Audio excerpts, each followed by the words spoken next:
नमस्कार, हिमाचल समाचार में आपका स्वागत है। आज के मुख्य समाचार। मुख्यमंत्री ने कहा, बाल सत्र में आए सुझावों पर गंभीरता से विचार करेगी प्रदेश सरकार। विधानसभा में आयोजित बाल सत्र में ज्वलंत मुद्दों पर की गई चर्चा। कीरतपुर मनाली राजमार्ग के किनारे HPTDC खोलेगा 3 होटल। और अब समाचार विस्तार से। हिमाचल प्रदेश विधानसभा शिमला में आज बाल श्रम निषेध दिवस के अवसर पर बाल सत्र आयोजित किया गया। मुख्यमंत्री ठाकुर सुखविंदर सिंह सुक्खू ने मुख्य अतिथि के रूप में भाग लेते हुए बाल सत्र की कार्यवाही देखी तथा इसमें भाग लेने वाले सभी बच्चों को बधाई देते हुए कहा कि जीवन में सफलता के लिए कड़ी मेहनत की आवश्यकता होती है और जब तक सफलता नहीं मिलती तब तक प्रयास करते रहना चाहिए। उन्होंने कहा कि बच्चों के सवाल नए हिमाचल की नींव रखते हैं। उनके सवाल जवाब देकर इस बात का विश्वास और दृढ़ हुआ कि हिमाचल प्रदेश का भविष्य सुरक्षित है। The road to success is not staked। मैं ये बात इसलिए कहना चाहता हूँ, सफलता के लिए आपको मेहनत करनी पड़ेगी। और जिस प्रकार के बच्चों ने यह सवाल पूछे, वो हमारे नए हिमाचल, नए भविष्य की नींव रखता है। पूरे हिंदुस्तान से इस बाल विधानसभा की प्रतियोगिता में काफी बच्चों ने भाग लिया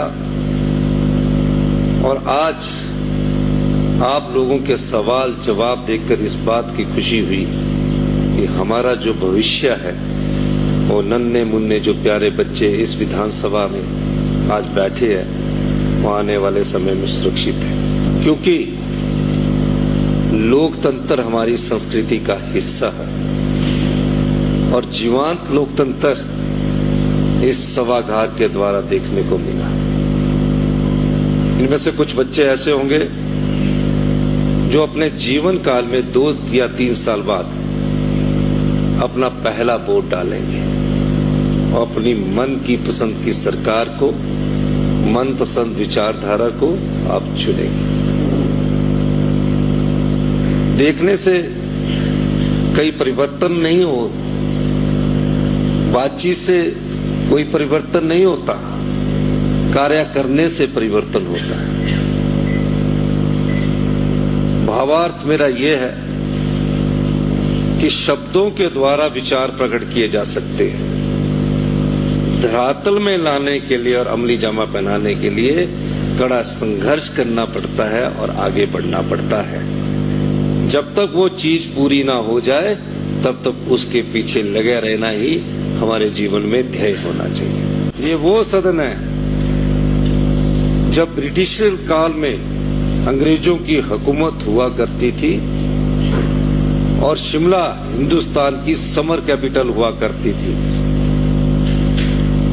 उस समय का ये सदन आज हमारे प्यारे बच्चों को इस सदन में बैठकर बाल सभागार में क्वेश्चन आंसर और अपने आप को प्रस्तुत करने का मौका मिला है। इसके लिए आप बहुत सौभाग्यशाली हैं। मैं आपके क्वेश्चन आंसर, आपके 324 के क्वेश्चन आंसर और जिस प्रकार की कार्रवाई आपने यहाँ प्रस्तुत की है वो स्मरणीय,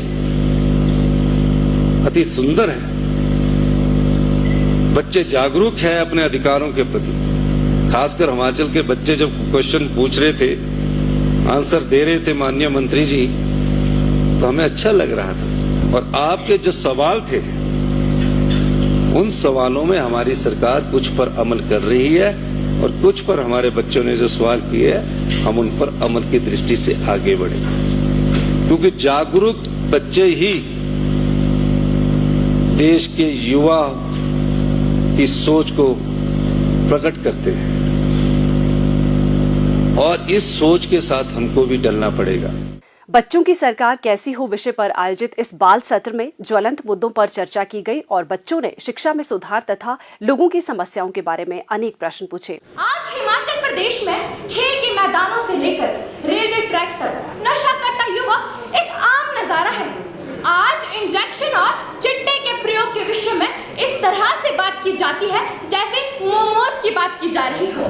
मुख्यमंत्री होने के नाते प्रदेश के युवाओं में नशे की बढ़ती लत से मैं भी दुखी रहती हूँ और इसलिए माननीय गृह मंत्री जी को सख्त कार्रवाई करने के मेरे निर्देश माननीय अध्यक्ष महोदय, सरकार इस समस्या के निवारण हेतु हर संभव प्रयास कर रही है और जल्द ही इस कदम को इन प्रयासों का परिणाम धरातल पर देखने को मिलेगा। अभी हमारे कार्यकाल को थोड़ा ही समय हुआ है, जल्दी आपको हमारे द्वारा किए गए प्रयास दिख जाएंगे, तो थोड़ा सब्र रखिए। ठाकुर सुखविंदर सिंह सुक्खू ने बाल सत्र के दौरान स्कूलों में योगाभ्यास के लिए विशेष सत्र आयोजित करने के सुझाव पर विचार करने का आश्वासन दिया। उन्होंने कहा कि राज्य सरकार बच्चों पर विशेष ध्यान दे रही है और सरकार ने प्रदेश के 6000 अनाथ बच्चों को चिल्ड्रन ऑफ स्टेट के रूप में अपनाया है। उन्होंने कहा कि Saint Stephen College Delhi Himachal के 3 अनाथ बच्चों को एडमिशन देने के लिए तैयार हो गया है। ठाकुर सुखविंदर सिंह सुक्खू ने कहा कि शिक्षा में गुणवत्ता लाने के लिए ग्रामीण क्षेत्रों में Rajiv Gandhi day boarding school खोले जा रहे हैं, जिसके लिए 300 करोड़ रुपए का प्रावधान किया गया है, जिसमें खेल के मैदान के साथ साथ आधुनिक सुविधाएं प्रदान की जाएंगी। मुख्यमंत्री ने कहा कि पूर्व प्रधानमंत्री स्वर्गीय श्री राजीव गांधी ने संविधान में संशोधन कर महिलाओं को पंचायती राज संस्थाओं में आरक्षण का प्रावधान किया। इसके साथ साथ उन्होंने देश में सूचना प्रौद्योगिकी युग की शुरुआत की और आज देश के आईटी प्रोफेशनल दुनिया भर में भारत का नाम ऊंचा कर रहे हैं। वर्तमान सरकार ने प्रदेश के तकनीकी संस्थानों में नए कोर्स शुरू किए हैं। इस बाल सत्र का शुभारंभ राज्यसभा के उपसभापति श्री हरिवंश ने किया। मुख्यमंत्री ठाकुर सुखविंदर सिंह सुक्खू ने रविवार सायं ओक ओवर में हिमाचल प्रदेश पर्यटन विकास निगम की समीक्षा बैठक की अध्यक्षता करते हुए कहा कि निगम भविष्य में कीरतपुर मनाली 4 लेन राजमार्ग के किनारे 3 अति विशिष्ट होटल खोलेगा। इससे पर्यटकों और अन्य यात्रियों को अत्याधुनिक सुविधाएं प्राप्त होंगी। उन्होंने कहा कि ये होटल आधुनिक सुविधाओं से सुसज्जित होंगे और इसका उद्देश्य राज्य में पर्यटकों को बेहतरीन अनुभव प्रदान करना है। इस परियोजना के क्रियान्वयन के लिए एक सलाहकार द्वारा एक अध्ययन भी किया गया है। मुख्यमंत्री ने कहा कि 4 लेन राजमार्ग के आरंभ होने से क्षेत्र में पर्यटकों की आमद में अभूतपूर्व वृद्धि होगी। उन्होंने कहा कि राज्य सरकार पर्यटकों को सभी मूलभूत सुविधाएं उपलब्ध कराएगी ताकि उन्हें प्रदेश में यात्रा का सुखद अनुभव प्राप्त हो। ठाकुर सुखविंदर सिंह सुक्खू ने कहा कि हाल ही में मंत्रिमंडल की बैठक में कीरतपुर मनाली राष्ट्रीय राजमार्ग के साथ बिलासपुर जिला के भगेड़, मंडी जिला के नेरचौक और कुल्लू जिला के भुंतर में 3 नए राजमार्ग सह पर्यटन पुलिस स्टेशन स्थापित करने का निर्णय लिया गया है। हिमाचल समाचार देखने के लिए सब्सक्राइब करें YouTube channel information and public relations department HP, follow करें ट्विटर @DPR-HP, लाइक करें Facebook page information and public relations department Himachal Pradesh, visit करें वेबसाइट www.himachalpr.gov.in। इस अंक में इतना ही, कल फिर होगी मुलाकात। दीजिए इजाजत, नमस्कार।